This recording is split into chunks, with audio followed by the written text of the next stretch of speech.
Hello and welcome back to Tavernquest.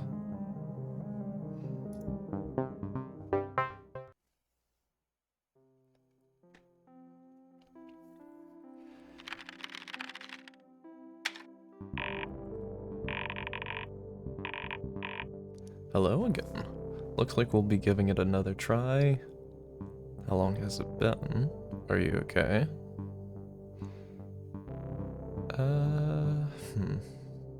How long has it been? Oh, damn. Well, should I know if I've been powered down since you last played? That princess is nowhere to be found. I guess she's still trapped in her tower. Do we have to restart from the game from the beginning now? Probably.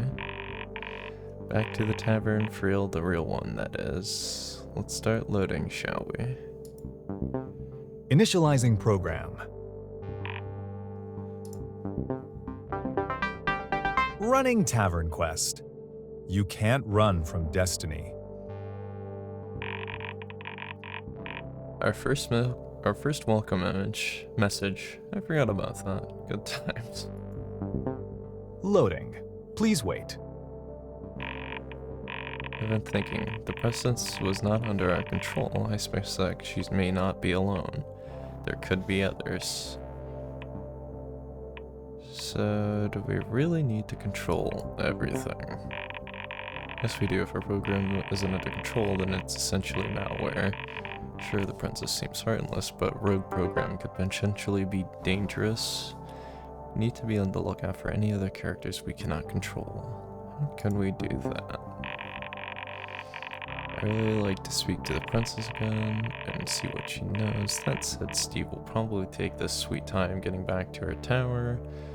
So back to the grind, keep Steve placated, inch our way back to the princess, and hunt for the uncontrolled game elements. Got it. Loading's all done. I think we made him wait long enough. Got it. Loading complete. Well, let's get started. Let's get started, shall we? I can't wait to see what brand of idiocy Steve has for us today. Tavernquest, version 1.2. Since we're doing things a bit differently this time around, I went ahead and increased the version number. Yeah, what does 88 mean? Well, I guess it could be the company. The developers that programmed you, I guess you would know better than me. Type new game to begin. I think we can skip the tutorial. Steam didn't even listen the first time around. Act 1. The Tavern. You have just entered a small, rowdy tavern on the outskirts of the village. A grumpy barkeep polishes a mug behind the counter. Most of the noise in the tavern emanates from a table of boisterous dwarves. You recall that you've been meaning to read an important note from your father in your inventory.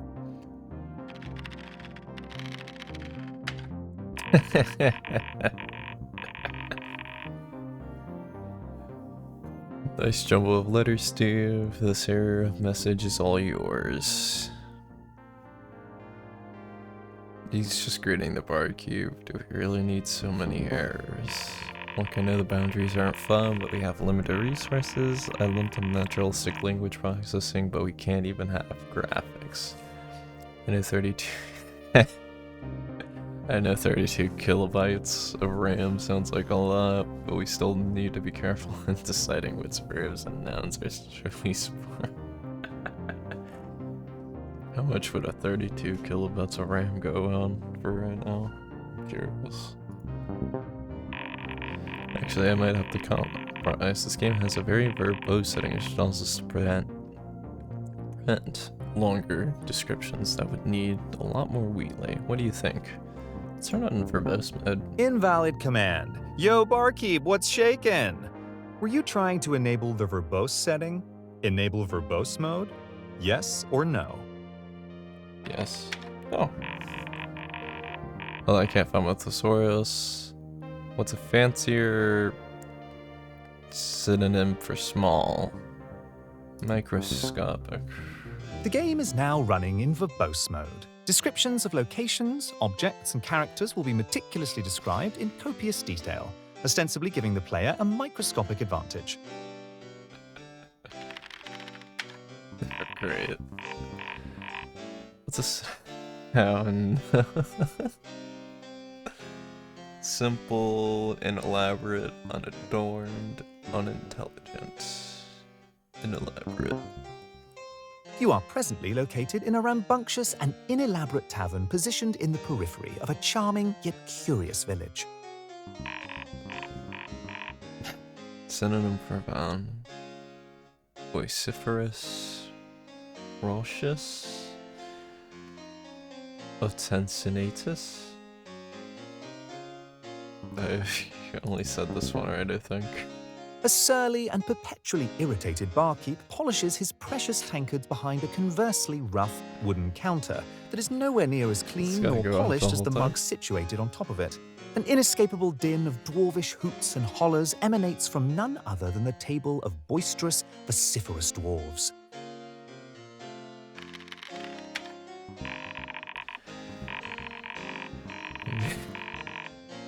Getting hang of this verbose stuff. One question, how do you prevent...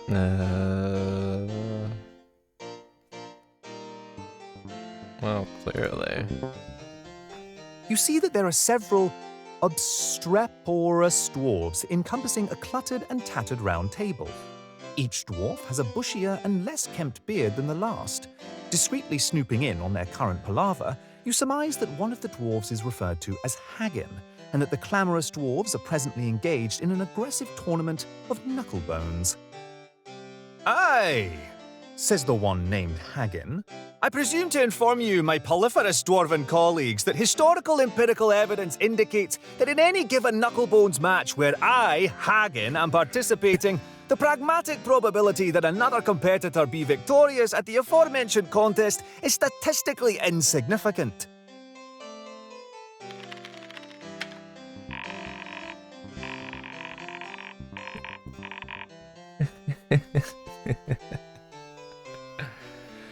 I'm really starting to like this verbose mode. That's good synonym for probably has a 12 gauge behind the counter. The guard keep is a libertarian. The guard keep is combative. With his vaudevillian moustache and inexpressive demeanour, the barkeep has certainly made the effort to appear as a legitimate tavern proprietor. However, his furrowed brow suggests a concealed dislike for his patrons and a general combative attitude. You surmise that he must be frustrated with his own simplicity, spending his days in service to those more wealthy and educated than himself. Continue. You've been staring at him for a long while, and only just realised that he is now staring back at you with discontent. "Newcomer, I must infer that you're lacking a determinable direction, as you've been loitering in the vicinity of the tavern's doorway for an appreciable amount of time, failing to enact any action of consequence and instead perusing about with no discernible motive," begins the barkeep. "If you would acquiesce to a proposition, prototypical conduct of a patron in this establishment is to simply order a drink without unnecessary hesitation." He emphatically points to a menu sign above. I would say, I'm surprised Steve wanted these longer descriptions. He doesn't even know how to speak this. Wow, you think? This menu is unreservedly the most elegant sign I have ever encountered. The menu is beautifully and elaborately designed, which makes it sorely distinct from anything else in this tawdry tavern. The lettering is sufficiently fancy that you now have a heightened desire for whatever it promulgates.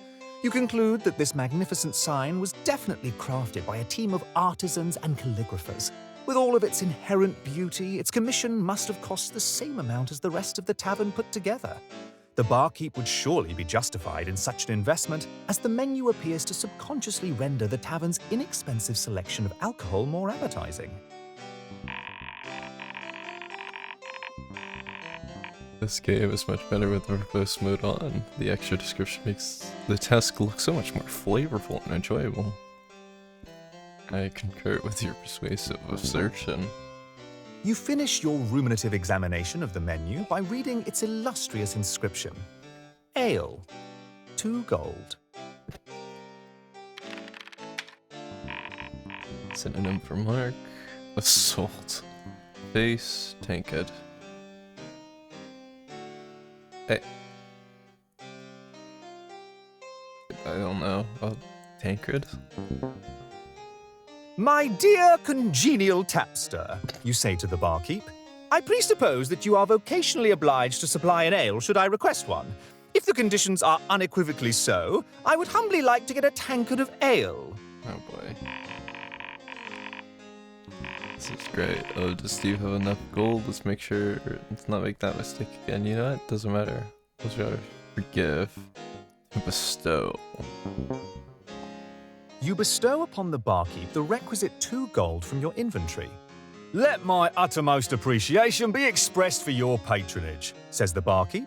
I will prepare your solicited ale with paramount thoroughness. Sit at a physically proximate table, and I shall hereafter convey the aforementioned alcoholic beverage to you when it is readily available. You determine that a comprehensive examination of the table is prudent. Continue.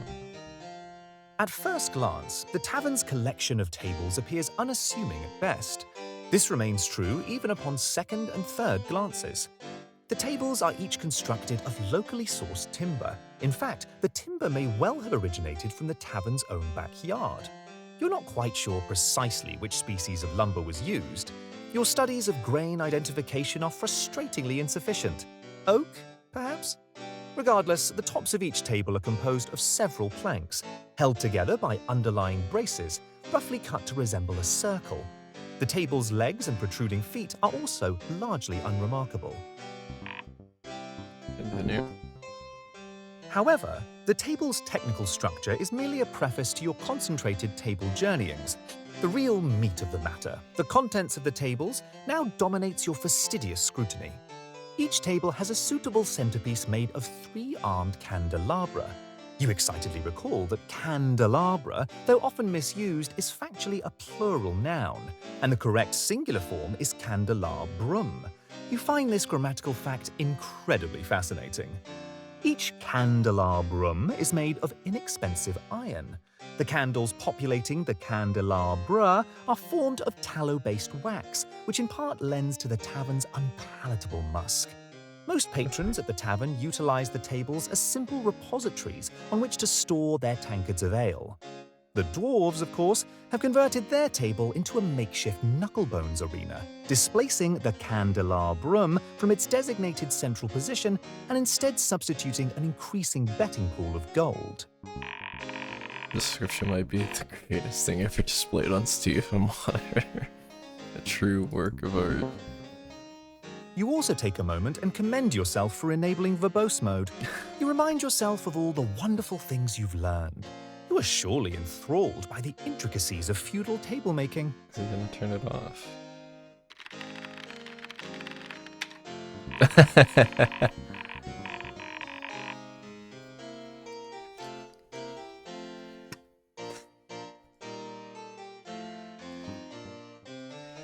Either I can throw in her, more tables. The tables have captivated you so much that you lose the ability to speak. For 30 uninterrupted minutes, you continue to marvel at the minutiae of each individual table. You salivate at the table's impeccable proficiency in bearing aloft the many candelabra.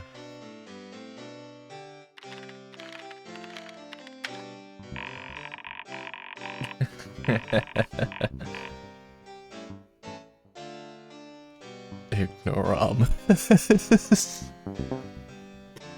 Invalid command. Get candelabras. It appears that you have already forgotten the wonderful grammatical fact you previously recalled while describing the table's many candelabra. You affix this detail into the recesses of your subconscious so as not to reprise this humiliating travesty again later and appear an ignoramus. Ignoramus.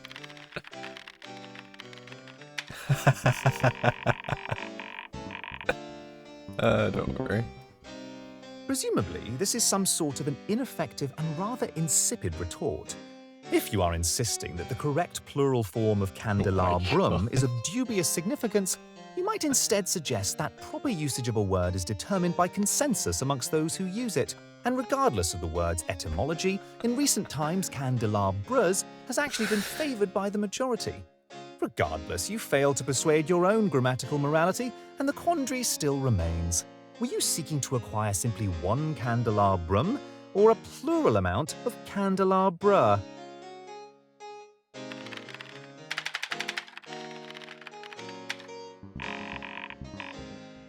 Oh, how so?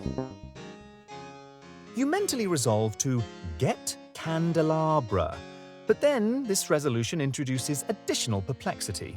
You wonder, am I adopting the admittedly antiquated though proper plural form, or am I stubbornly restating my initial assertion and attempting to procure one singular object?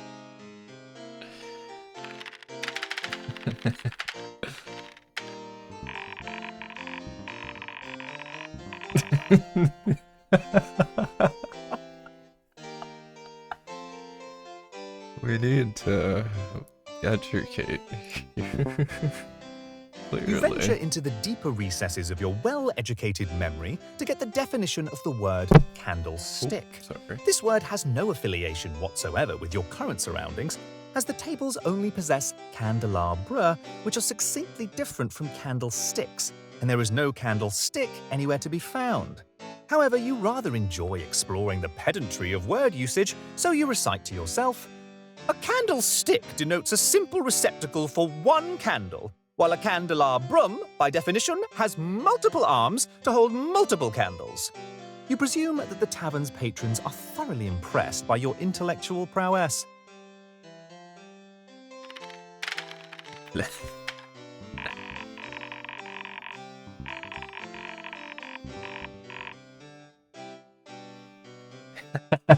Toddler level, yes. We'll just let him... Oh, you mean Steve level? I couldn't agree more. We're just letting him wonder about anyways. Why bother? I'm sure he'll appreciate it. He's actually been trying this time. Plug ears. Words boring. Less read, more do. You in tavern. Barkeep 2. Dwarves noisy.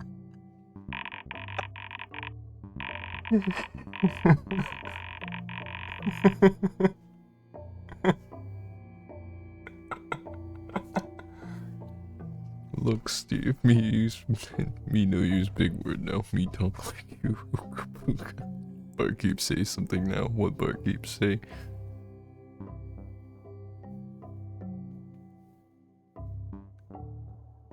Why you look table?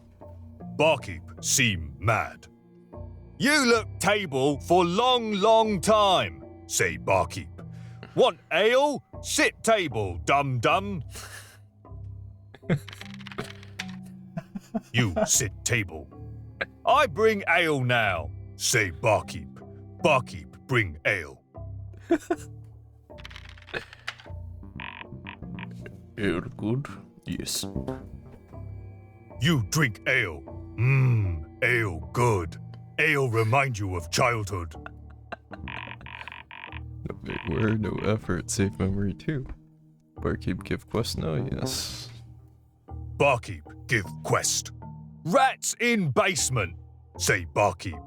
You go basement. You kill rats. Get reward. Do thing. Go basement. Kill rats. Yes, no.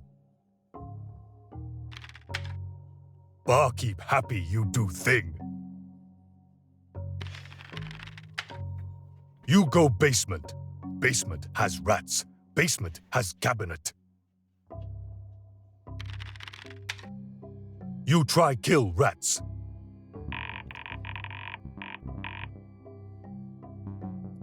Yeah, we'll give him that. You kill rats real good. Barkeep come.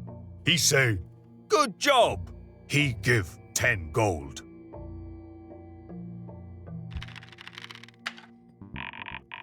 Why?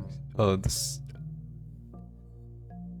Steve, no secret passage. Okay. Basement cold. Cabinet dumb anyway. You in tavern. Barkeep 2. Dwarves noisy.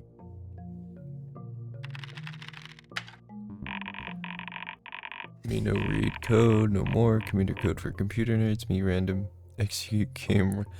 Oh no.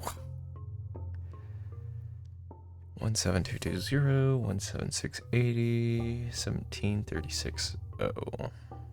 We'll go 17220. You read note from Hubert. Note say, what up? Oh no. 1756, 1760, 17090, 17300, 17300. Bard give you loot. Me not know how play loot. You say,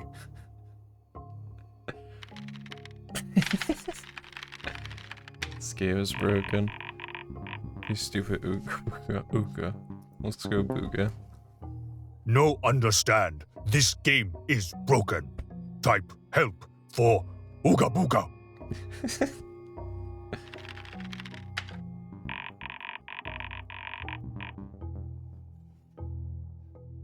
Restart Steve, think game broken. Game just speak like Steve speak. Game not broken, Steve broken. Act 1. The Tavern. Booga, just getting everything back, just reset back to normal now. You have just entered a small, rowdy tavern. It's gonna go through the same stuff. The candelabra, same. You recall that you've been meaning to read an important note from your father, which you keep in your inventory alongside your trusty candelabrum. Steve has wasted plenty of time already, but he's hardly touched most of the content available in the tavern. Trust me, his reaction to some of this stuff will be priceless. Oh. Figures, well, we don't have anything. Right. We'd have to wing it. You know what? Yeah, let's figure it out. Immediately upon entering the tavern, you decide to leave. I have no business being in such proximity to you peasants, You say, Go on. I don't recall why I ever decided to enter this horrid rat hole. like a fish caught on a hook, you yank yourself around and out the door. Damn. Loading tavern assets. Act 2. Not the tavern. You are outside. You let out a sigh of relief as you no longer breathe the same air as poor people.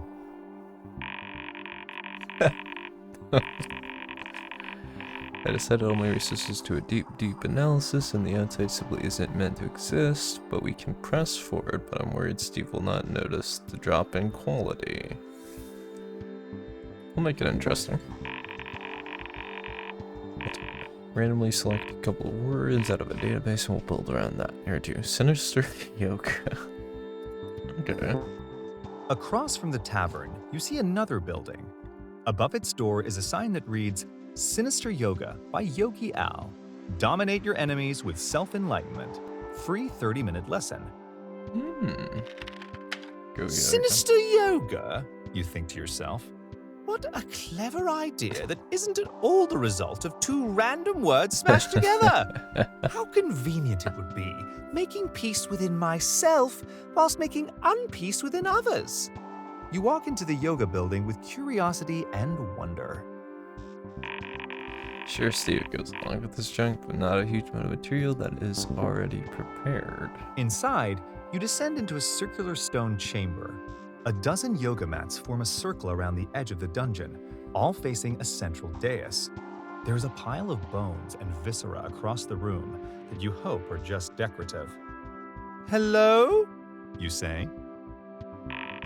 You know, if you have such low standards, maybe we should just use procedural generation for everything.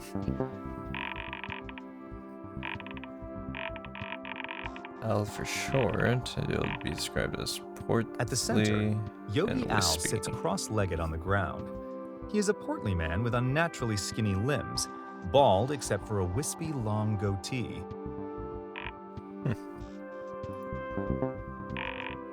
More descriptors, floating war.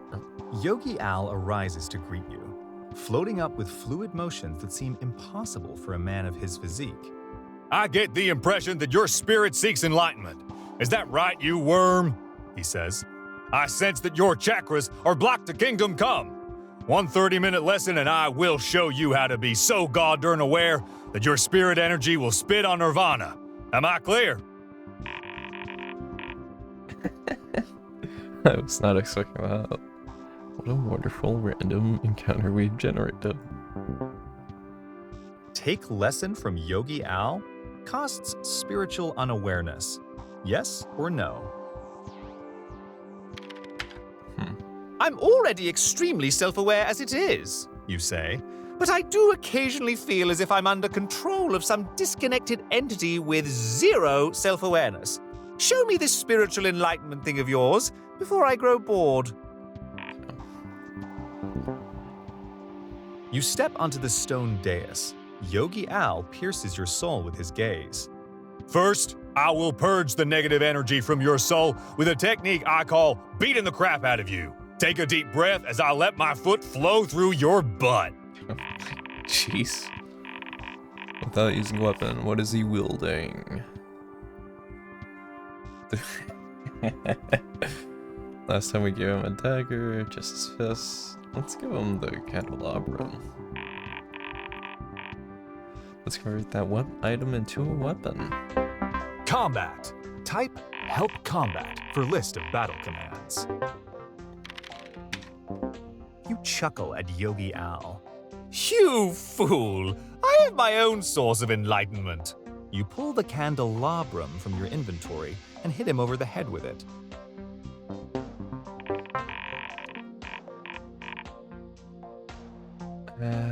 Mountain, pyramid, downward dog. Curious how this interaction will Yogi happen. Al bends downward at a sharp angle, placing his palms on the floor. Spiritual energy reverberates through the floor, and your soul collapses like a wounded animal. Oh, okay. It's kind of weird. That was an Chakras instant are kill. pseudoscience, and you know it. You say, swinging at him again.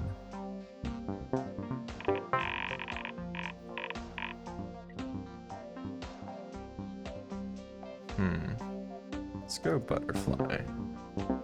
In the midst of combat, Yogi Al sits gently and spreads his knees like butterfly wings. As you continue to swing at him, you feel hundreds of sharp twangs against your soul, as if you were being swarmed by ethereal insects.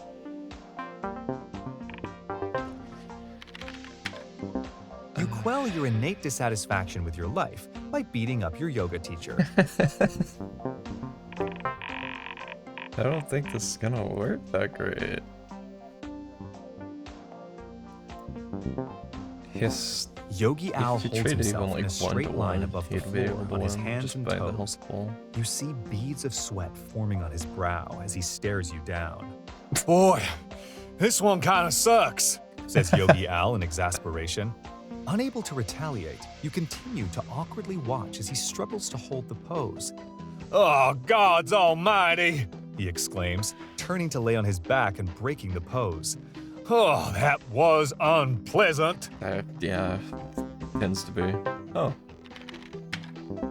Time for candelabrum in your skull pose, You say, alright. Oh, whoa. Corpse? Phew, that last one had my chakras in a vice, says Yogi Al. I'm just gonna relax a bit, and we'll resume our yoga drills shortly. Okay, I guess it Yogi Al would be game lies over if I motionless on chose the floor. anything else, I guess. you take advantage of his helpless position. It was I in the yoga studio with this candlestick. You say, Candelabra? Candelabrum. I forgot that whole bit. you bash him in the head with the shiny, blunt object. Well, combat. Namaste, namaste. You shout at Yogi Al's corpse. That'll teach you for encouraging me to better myself. You take a moment to meditate and clean up all the blood. How dare you?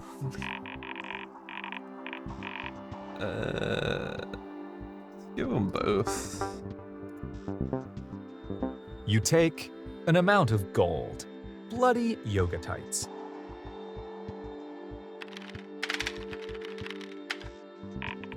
Tights. Well, give it to him. How fetching, you say as you examine the bloody tights that Yogi Al was wearing. Although a tight fit, you manage to wriggle your limbs into the sweaty tights. I'm so prepared for adventuring now. Looking spiffy, Steve. You make your way out of the sinister yoga studio and breathe in the fresh air outside the tavern. Hold up, I just found the rogue NPC. Danger alert. I see when he says rogue, he means one of these characters that's able. Let's see. It sounds interesting. Over the tree line, you spot a blue feather parrot flying in your direction. You have a strange familiarity with the creature, but you cannot come up with a reasonable explanation as to why. Lenny was the bird's name, you recall. It's Lenny. It must be the princess. Can you hear us? Hello? Princess. As he approaches, you see he's carrying a tankard of ale, which he delivers into your hands before landing on your shoulder. He gently nibbles your ear, squawking, Popcorn? I don't think she can hear us. Probably not too far. Unprompted, dubious sky alcohol? Why not? You say. You drink the ale. Oh, this is safe. Thanks, Lenny. Attached to your delicious mug of ale, you find a note that reads, "Thought this might brighten your day. Good luck out there, Steve. P."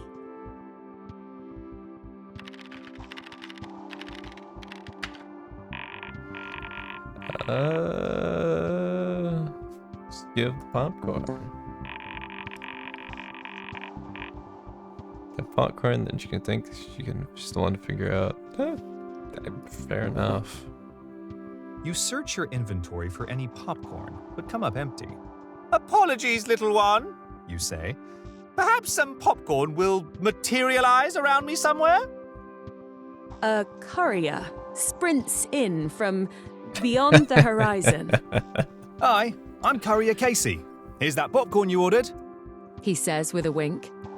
He hands you an open bucket of popcorn.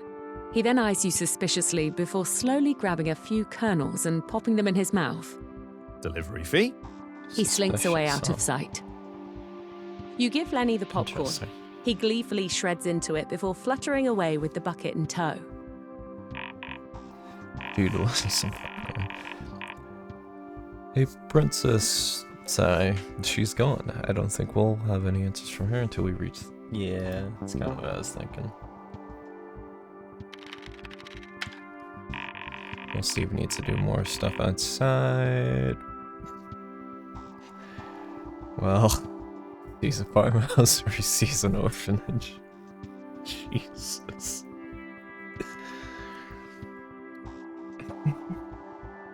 Let's go to the orphanage.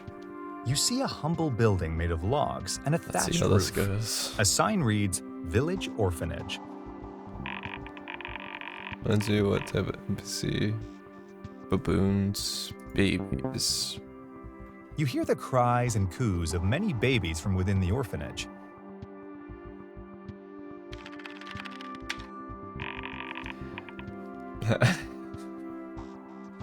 You'd think. We'll see. You head inside the orphanage. Boy, sure are a lot of babies. You say, looking at all the babies. Ah.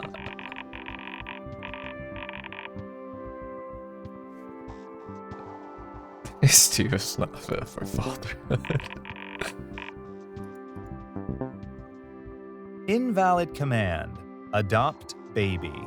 Type help for assistance. It would have been funny if I let him though. You can't. I fucking do it. Holy God. Yeah, why not? It'd be funny. You do not have any beer in your inventory. I'm sorry. Invalid command. Teach baby karate. Type help for assistance. Abortive babies. Can we shake it? Bring in this.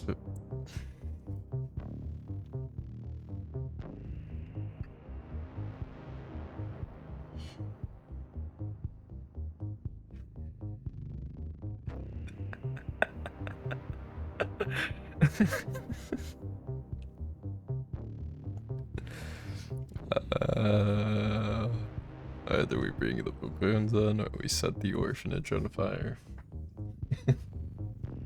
This was kind of where I was hoping it was gonna go. That's an interesting response, CPU.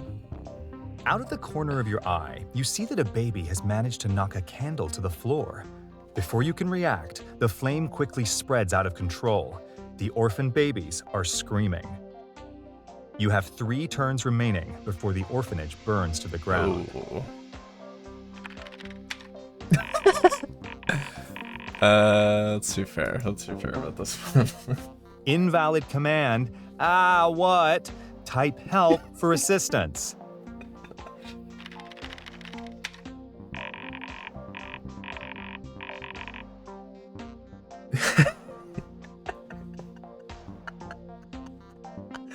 We can throw an error. I think he might put out the fire. Clearly wants to output more fire, clearly. You search for a way to output fire. You remember your trusty candelabrum, which you proceed to use to spread the fire around the orphanage. Take that, orphans! You say. The fire accelerates. You have 1 turn remaining before the orphanage burns to the Let's ground. see if we can save this least less sick. Save is a valid command. It seems like enough time to save the game. Just let's rescue him. It's funny. It's funny. I have a good feeling about this. You and these babies, huh? Why don't you? Whoa. Fear not, babies. Our hero Wendell has arrived to deliver you to safety. You say. You carefully gather as many babies in your arms as you can, so you don't have to make multiple trips. I am the almighty taker of babies. You wait until the last possible moment before bursting out of the exploding orphanage for dramatic effect. Well, Steve managed to rescue all this. Or, I mean, Steve succeeded though. Man, the CPU is pretty fucked up, huh? God, I'm not any better. What's next? Let's go to the bridge. You leave the orphanage. I wonder where those sexy firemen went. You say. As you pursue the sexy fireman, you come across a cobblestone bridge spanning across a river. What? You have the eerie feeling that you are being watched. Go bridge. For troll. No. We can find something better. We can do something better. I was worried something might have thought of doing that before. As you approach the bridge, an ugly troll jumps in front of you. Bridge belong to Troll, says the troll. You don't go bridge unless you pay toll to Troll. Talk troll. No. You look at the troll impatiently. I am not convinced that this bridge is your legal property. Was this bridge built by you? No. Do you have a deed from the local authorities? No. Are you ugly and monstrous? Yes. You say. And what toll would this ugly troll be wanting from me? I half expect that you're making this up as you go along. Yes, you must pay toll, Says the troll. Troll tell you toll when Troll remember what toll is.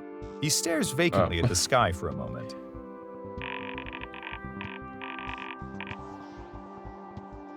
100 gold, something from Steve inventory. True love. Which one? Troll very lonely, he says. Troll spend many cold night under bridge with nobody to hug Troll. You find true love for Troll, then Troll very happy and no longer hurt people to cover up Troll's big sad. Whoa. Hey. Do I not? I must say, dear troll, I admire your emotional vulnerability, you say. You gently caress his hand. Let's start again. My name is Wendell, and I enjoy long walks on the beach and unwarranted acts of violence. Steve is not Troll's type. Troll is open-minded.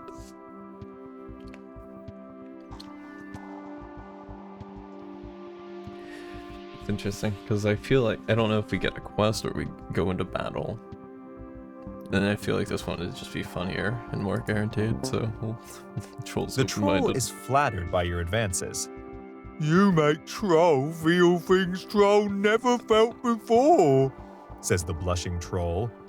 Troll invite Wendell on Troll date. Go on troll date with troll?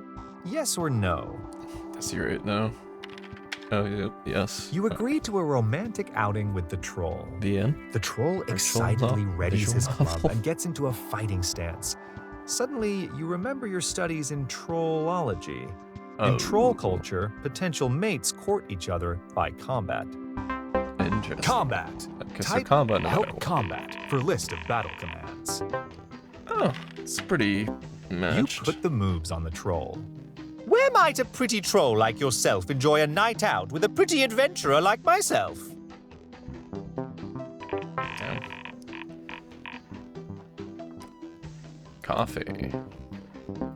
The troll immediately smashes in your skull with his giant club.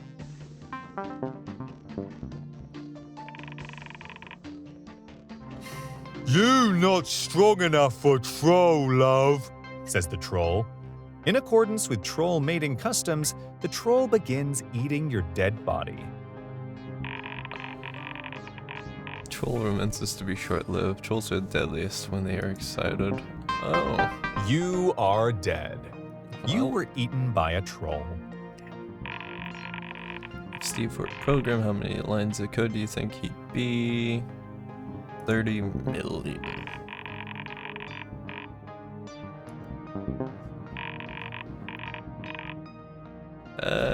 Don't lose hope yet. Don't lose hope yet. Restart encounter? Yes or no? You can win this date against that troll. You got this. Worse. You look lovely worst you tonight, can say is dear! no. You shout. You prepare to do combat with the troll. Combat. Type help combat for list of battle commands. Oh, we lowered his HP. You put the moves on the troll. Where might a pretty troll like yourself? Okay. Let's go dance. The troll immediately smashes in your skull with Wow. his giant club. Okay. Dinner.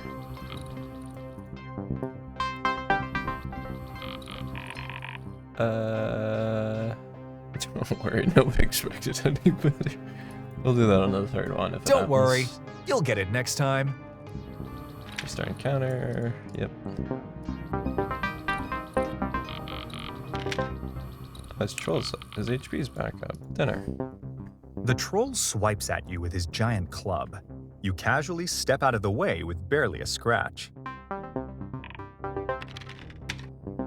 I'll take that to mean dinner, you say. Luckily, I am a connoisseur of the culinary arts.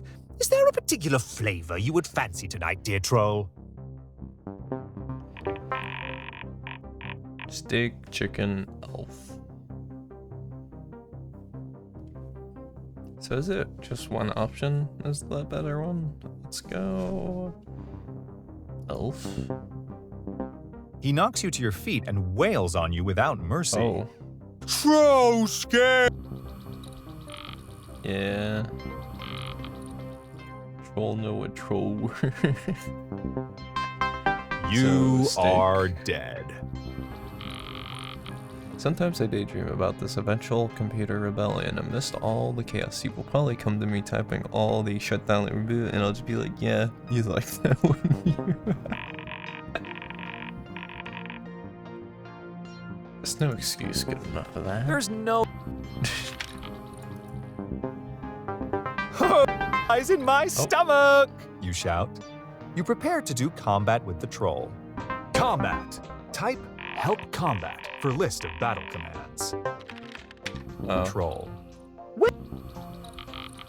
Okay, same thing. So it's just remembering. The troll. Dinner.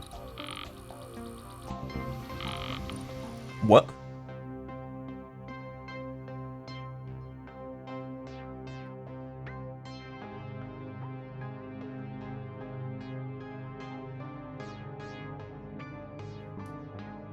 What is that? Don't end with exclamation mark. Oh, I really autopiloted. You are. Okay, so there's nuance. Maybe Steve just enjoys dying. It's hard to imagine what dying is someone usually enjoys, but snow is harder than stores. Yes, no, that's on me. Just think you were so close. Just think.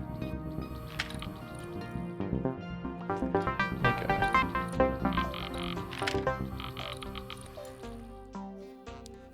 Dinner. The troll. Oh, is it all like that? So if I go elf again. He swings at you again as you nonchalantly duck beneath his club. Troll impressed, but troll scared troll get hurt Okay. again. I didn't notice that. You're reeling the troll in. You can feel it. Tell me, hot stuff, you say, what does a troll do in their off time? Hiking? Board games? General maiming and slaying?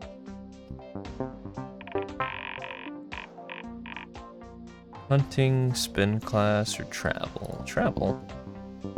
The exhausted troll falls to his knees. Fight good. Troll like what trolls see. Tell troll your intentions.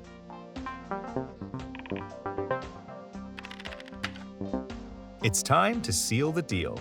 You open up your shirt collar a bit. I know you want me, troll. I'm simply irresistible. And believe me, you, troll, will find me, when delicious. God damn it. Ugh, troll feel woozy. The troll passes out from his excessive lust for you. You try to remember what this was even all about. Something about a bridge? Cheat troll to a romantic evening. Those guys really took a hold on me, huh? Do you see that red letter? Alright. Loot troll. You rummage the troll's body for valuables. Wow, this troll's loincloth is astonishingly moist, You say. Come on. Well. The troll magazine. You take Troll's Digest magazine. I autopiloted. I thought I could click on them. Entertainment, educational, entertainment. You thumb through the Troll magazine. You read an emotional account of a troll rediscovering himself after slaughtering a family of farmers. Huh. You walk across the bridge with a victory strut. Huzzah! I have solved the bridge puzzle, You say. The loneliness equation. Okay, there's only one way to access Act 3. Remember that weird underground portal room? We need to get Steve back there somehow. You could spawn a copy of the mysterious cabinet that access the door to the tomb. What do you think?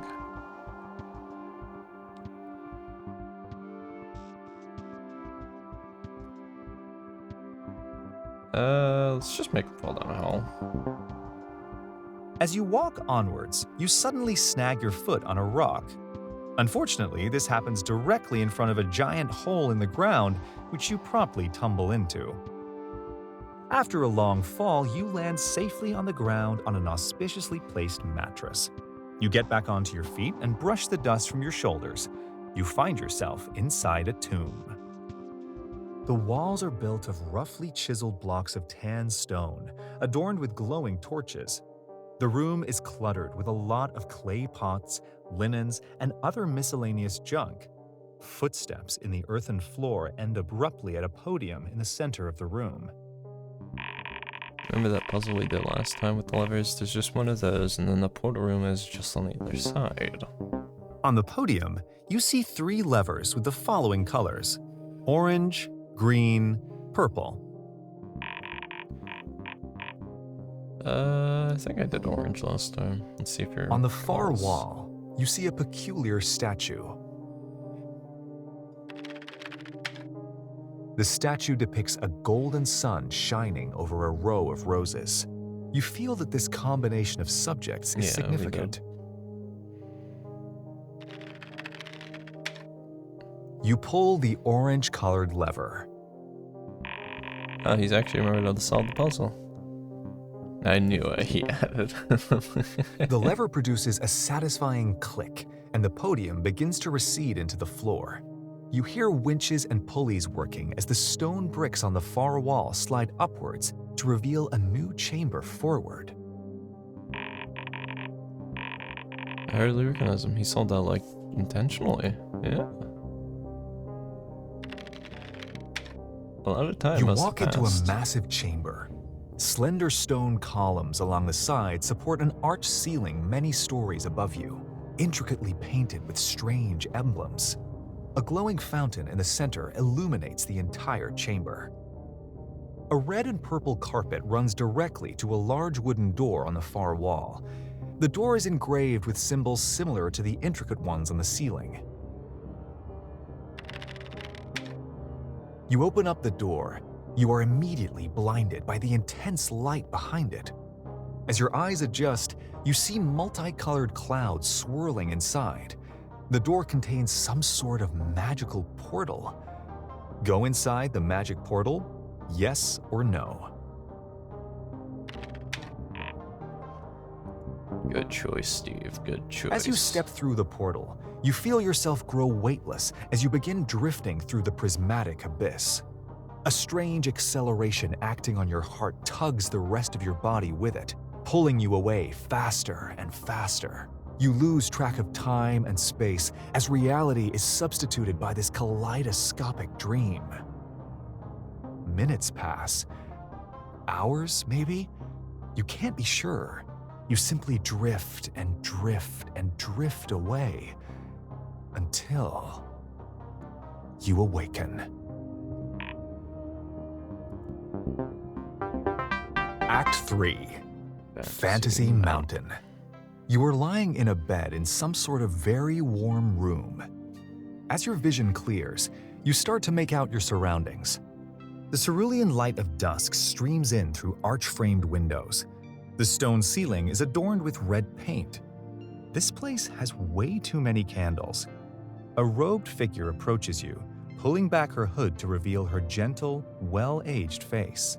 Welcome, child, to the monastery of Ella. My name is Mary. Oh yeah, this act starts with the monastery. Just gonna get to the nuns. No, let's not skip. Fair enough. Good. Good. Listen. You gotta listen more, I am CPU. the Warden of Spirits, and I look after this monastery. Feel free to stay and worship with me, but it's all right if you are just passing through on your way to Fantasy Mountain like the other travelers.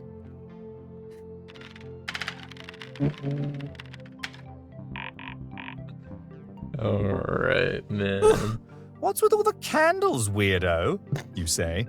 You quickly make your way for the exit. Smell you later, monk lady. Damn.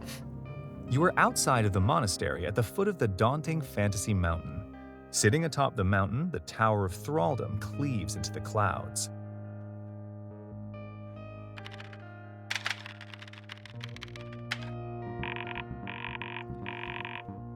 Got monastery.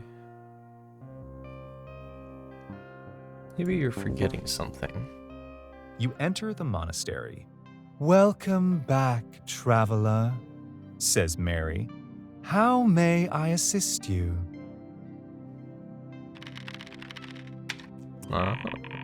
Oh yeah, the super potion. It must, like, I think, like, who knows, maybe, like, the end game, the time. It's been, like, a huge time jump since this point. And he kind of, like, remembers a little bit because of his strange experience. Like, maybe a year, maybe, like, half a decade, maybe 5 years. He's older and he kind of remembers a few things.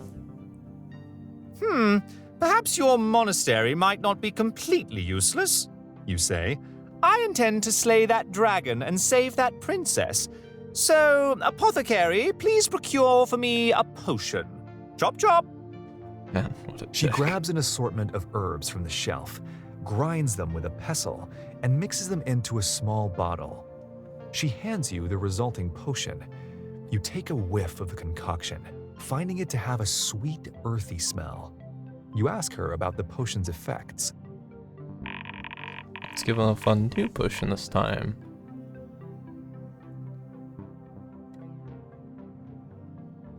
Luck. "This is a potion of luck," says the Warden of Spirits. "Drink it before facing a formidable enemy, and the odds will be tipped in your favor." You add the potion of luck to your inventory. With a new potion in hand, you decide to re-embark on your grand adventure. The Warden of Spirits calls out to you as you head out of the monastery's exit. "Careful, child," says Mary. "Be wary of the dragon." You are outside of the monastery at the foot of the daunting fantasy mountain. Sitting atop the mountain, the Tower of Thraldom cleaves into the clouds.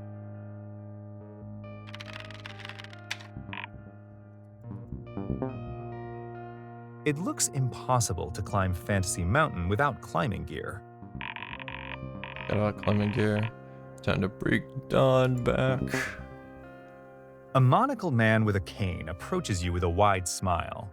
Hey there, I'm Don, the acclaimed adventuring entrepreneur from over yonder, helping adventurers reach the success they need, says the monocled man.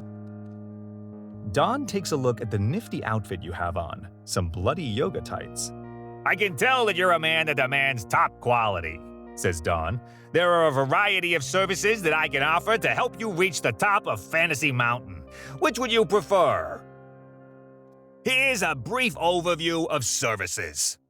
Rope, ladder, elevator, train, or cable car. Let's change things up. Let's recommend the cable car. For your situation, I would personally recommend our most popular service, the cable car, at a modest price of just 30 gold. It's the most expensive one. It's probably not the most recommended. You elect for the cable car and give 30 gold to Don. The cable car starts right over there, Says Don. I can answer any questions you have. I don't just want to get your business, I want to keep it. Many of my adventurer clients that are looking to save a princess also purchase a gift to offer her as a memento of her rescue. Says What did we Don. give her? What I would like to do is Yeah. offer you a limited time discount for this service bundle. Would you like to purchase a gift for only an additional 50 gold? Buy gift for princess costs 50 gold. Yeah. Yes or no? Yeah. Guess what we'll get again? No.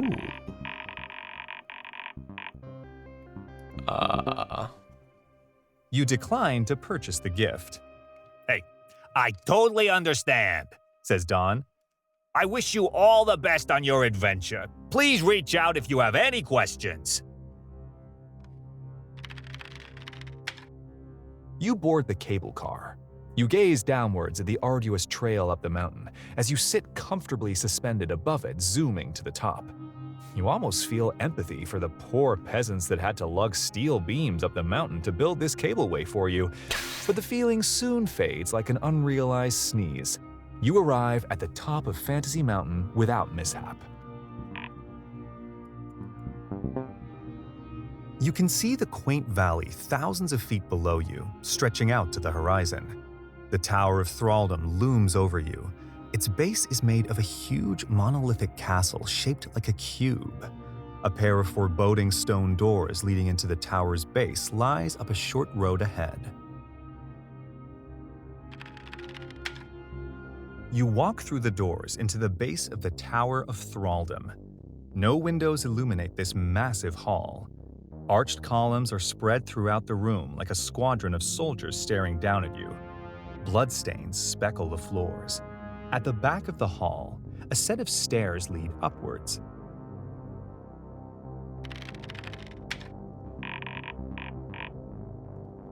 We'll have it to where it's sleeping this time. Invalid command. Look dragon. There is What? no dragon found. Type help for assistance. Oh.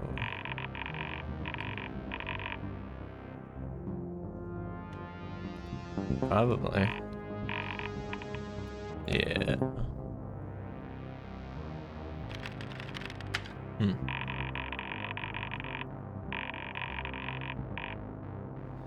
See, isn't allowed to use scares until the dragon triggers the checkpoint after it's defeated. I think the game is soft locked until we get the dragon to appear.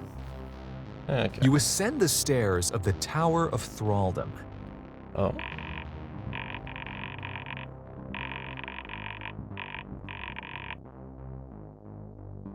Maybe the dragon's already been defeated? The stairs are Maybe. cobbled of unremarkable stone. The monotonous gray stone repeats itself floor after floor as you climb higher and higher. Control is The taken. cold and brutalist construction heightens your anxiety for meeting the princess. The stairs end at a solid wooden door. Finally, you have arrived at the very top of the Tower of Thraldom. Your heart pounds in your chest, and your hands break out in cold sweat. Just one simple door separates you from the captive princess. Well, you finally made it back. Time to find out what the princess has been hiding. You open the door and head inside. Inside, you see that the princess has decorated her quarters to resemble a tavern. Stuffed animals are posed on stools with half-empty mugs of ale. A sign says, "Welcome to the Drunken Unicorn." The air is still, and the silence is off-putting, Where has the princess gone? you think. She must be hiding from us. I hope she's okay. You search around the Drunken Unicorn for any sign of the princess. You notice a frightened parrot huddled between empty tankards on a shelf.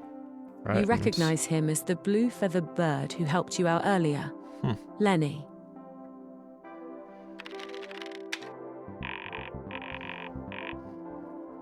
What's wrong? Oh, hello, Lenny, you say. Are you okay? Are you hurt? Lenny recoils as you approach.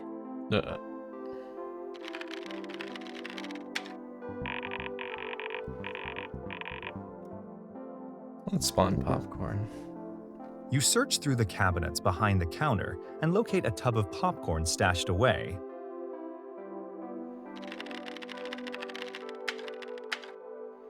You pour a couple of kernels on the counter near Lenny. Here you go, fella. I won't hurt you. The parrot hesitantly perks his head. Popcorn? Says Lenny. The parrot starts chewing on a piece of popcorn. Suddenly, Lenny drops his treat and squawks in alarm. He flutters away in fear. You look around you, but you can't figure out what startled the bird. Come back, Lenny, You say, Curious. I won't hurt you.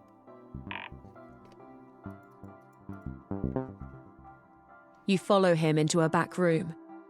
You see the princess sitting in the corner, curled into a ball.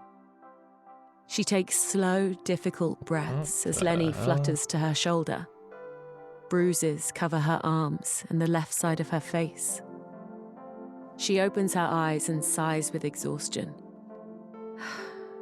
Hey, Steve, you made it.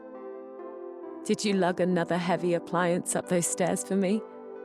I could use a laugh right now.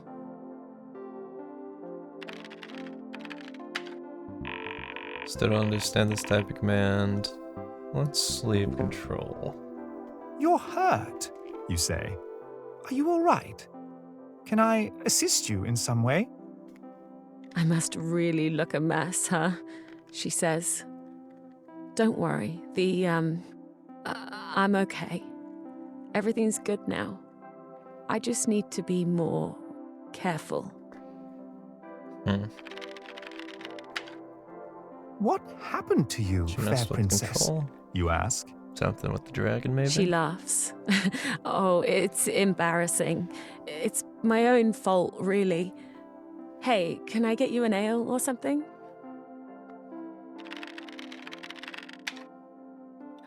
Invalid command. Tell me what happened. Type help for assistance.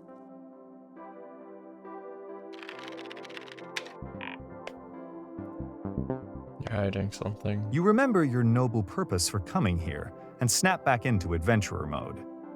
Okay, princess, prepare to be rescued. You say. You hold out your forearm. Take mine arm, princess, and we shall abscond from thine imprisonment. She chuckles with a note of dejection. If only rescue worked like that, you know? Rescue me, rescue you. No debate, no mess. Just declare a magic word and your problems disappear. The princess again changes the subject. So, how was the fight with the dragon this time around? There wasn't any dragon, you say. He must have ran scared when he saw me coming. A glint of panic hits her eyes.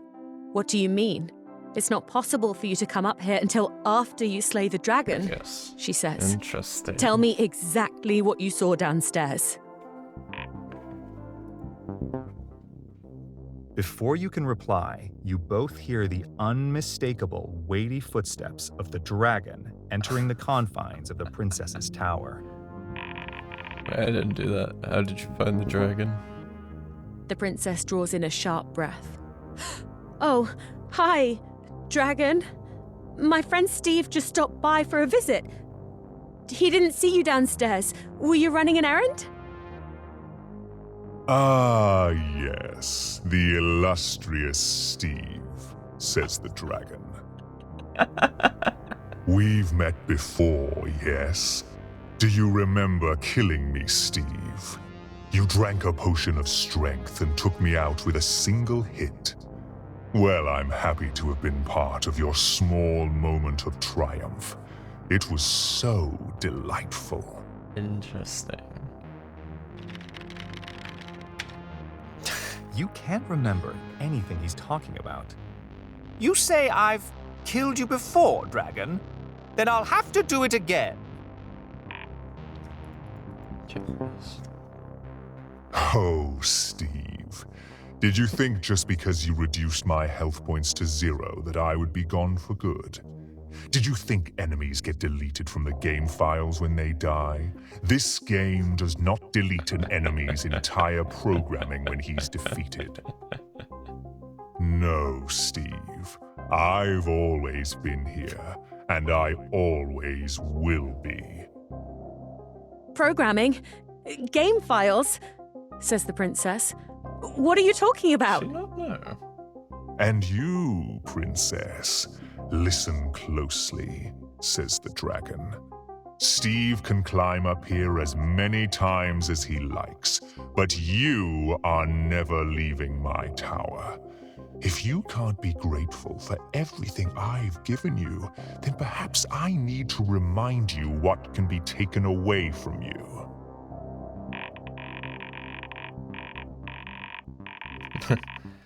She has to write an apology. Just to clean a toad or thrall them from top to bottom, nailed for a week. You have to write an apology essay. The dragon reaches to the princess's shoulder and snatches Lenny in his scaly claws. "You are not unlike your little friend, Lenny," says the dragon, calmly grasping the bird as it shrieks and panics in his fist. A bird's natural instinct is to fly away, so the only way to appreciate its beauty is to keep it in a cage. Of what worth is one's beauty if it cannot be admired by another? Capturing the creature gives it a purpose, and setting it free would only deprive the world of its beauty. Lenny turns to the princess in scared desperation. Pop, go on. The dragon squeezes his fist together, and Lenny's cries fall silent with a sickening crunch. He drops Lenny's body to the floor, now a disfigured clump of feathers and blood. The princess scrambles to pick up the bird's carcass, sobbing hysterically. Lenny! Lenny! What have you done? You didn't have to kill him! Oh.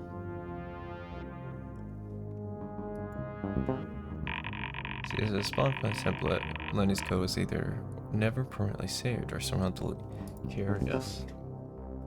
"You are stupid and childish," says the dragon. "This tavern of yours, your little imaginary characters, it's all just nonsense. Meaningless. Distraction from the truth. You thought that I built this tower to confine you as a prisoner. The truth is that I built this tower to define you as a person. Your only purpose is to be held captive. If you leave this tower, your existence will no longer be justified. Just like poor Lenny."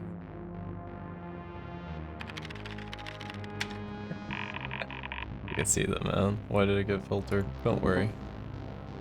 Well, Mr. Dragon, you say, I thought of a perfect word to describe you. You are an "Yes, Steve. There's that famous chivalry of yours," says the dragon. "Let's recap your noble deeds so far, shall we?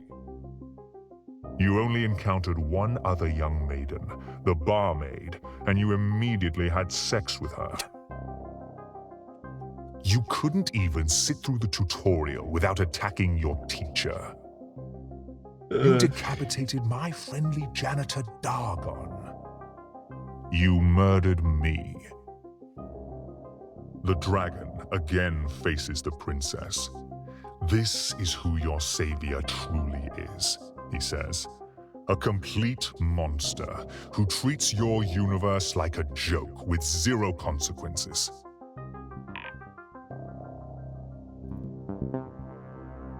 You are lying, says the princess. I know what monsters look like, and Steve is not a monster. The dragon grabs the princess forcibly by the arm. "Let me make one thing crystal clear, Steve. You can continue your pattern of reckless, chaotic bullshit anywhere else, but keep your hands off my property."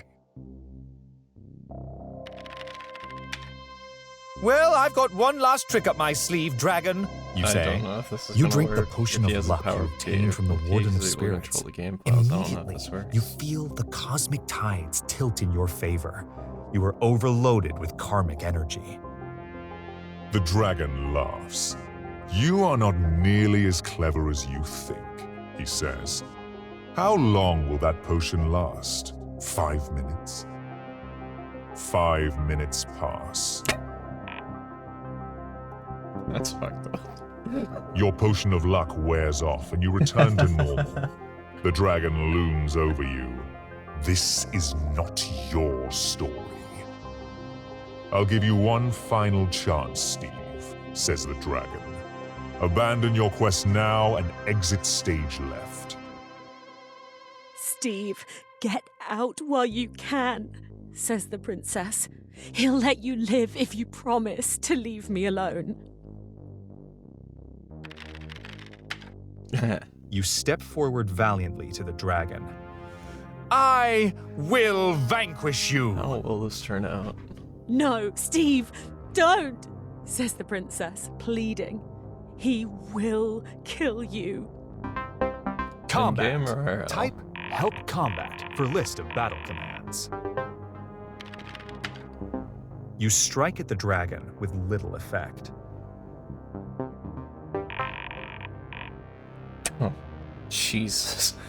Only one option. The dragon pins you to the floor with his claw. Goodbye, Steve. He looks you in the eye and roars as fire cascades from his jaws. You are enveloped by the scalding, caustic blaze of dragon fire.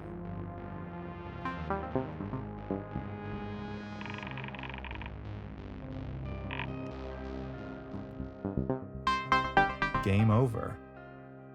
You have failed to save the princess. Type New Game to restart from the beginning.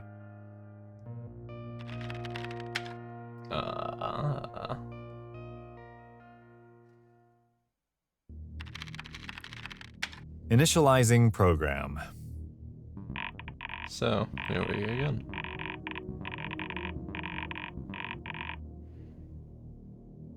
New game plus plus. Curious. Well, I'd say that's pretty much it for this one.